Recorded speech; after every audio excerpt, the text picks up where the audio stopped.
औपचारिक वापसी हो गई, अनौपचारिक वापसी तो पहले ही हो गई। विचार से तो हम हमेशा ही भारतीय जनता पार्टी के साथ नहीं, राजनीतिक पार्टियां तो चुनावी चर्चाएं तो लगी ही रहेंगी। मध्य प्रदेश के बुंदेलखंड इलाके की सियासत में बड़ा घटनाक्रम भाव है। दमोह में सिद्धार्थ मलैया एक बार फिर से अपने सबरे जो सहयोगी हैं उनके संग है भारतीय जनता पार्टी में वापस आ गए हैं। भैया फिर से अपने परिवार में पुराने पार्टी का जो राजनीतिक परिवार में वापसी हो गई, औपचारिक वापसी हो गई। तो बहुत दिन से जो कयास लग रहे थे कि आखिर सिद्धार्थ मलैया विधानसभा चुनाव के पहले कहाँ कदम उठाएं, तो कैसे जो पूरा घटनाक्रम बने? मैंने आपसे जैसा कहा कि ये औपचारिक वापसी हो गई, अनौपचारिक वापसी तो पहले ही हो गई थी। लेकिन बहुत सारी बातें कही जा रही थी कि पिछले जब विधानसभा के जो उपचुनाव हो उसे लेकर अभी तक के जो घटनाक्रम है, उन घटनाक्रमों के बाद जो परिस्थिति कैसे बनी, जैसे मतलब आप कह रहे हैं अनौपचारिक बातचीत, मतलब पिछले कुछ महीने से आप वर्किंग में आ गए। देखिए, विचार से तो हम हमेशा ही भारतीय जनता पार्टी के साथ थे।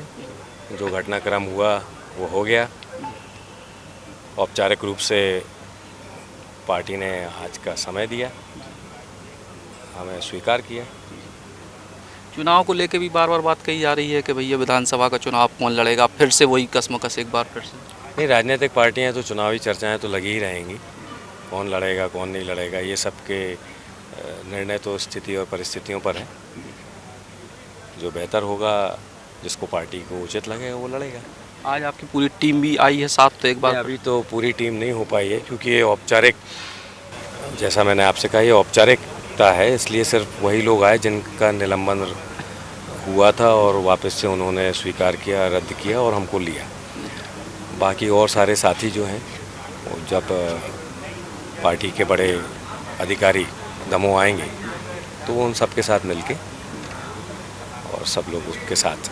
दमोह में बुंदेली महोत्सव भी इस बार बड़े रूप में आप करा रहे हैं, उसकी भी बातचीत। बुंदेली महोत्सव 2012 से, दमोह महोत्सव 2012 से 18 तक 7 वर्ष लगातार हुआ। एक सार्वजनिक न्यास है जो इसे करता है और उस क्रम को आगे बढ़ाने के लिए, निरंतरता देने के लिए इस मौसम में भी फिर से न्यास का निर्णय हुआ कि हमें कोशिश करनी चाहिए कि वो फिर से हो, और इसी क्रम में हम फिर से कर रहे हैं इस बार। क्या क्या विशेष चीज़ें हैं? हमेशा से जो कार्यक्रम करते थे वही कार्यक्रम कर रहे हैं। हर साल कोशिश करते थे कि उसमें नवीनता लेके आएँ और नवाचार से आगे बढ़ें। इस बार हमारी कोशिश है कि जो कार्यक्रम करते हैं उनके अलावा बुंदेली स्टार्टअप और उद्यमिता स्वावलंबन के साथ एक गोष्ठी उसकी है, एक गोष्ठी किसानों के साथ जैविक खेती और प्राकृतिक खेती को बढ़ावा देने पर है और उनकी ट्रेनिंग पर है। इसी तरह से नवाचार आते जा रहे हैं और जिनको हम समाहित कर सकते हैं उसमें वो करते जा रहे हैं।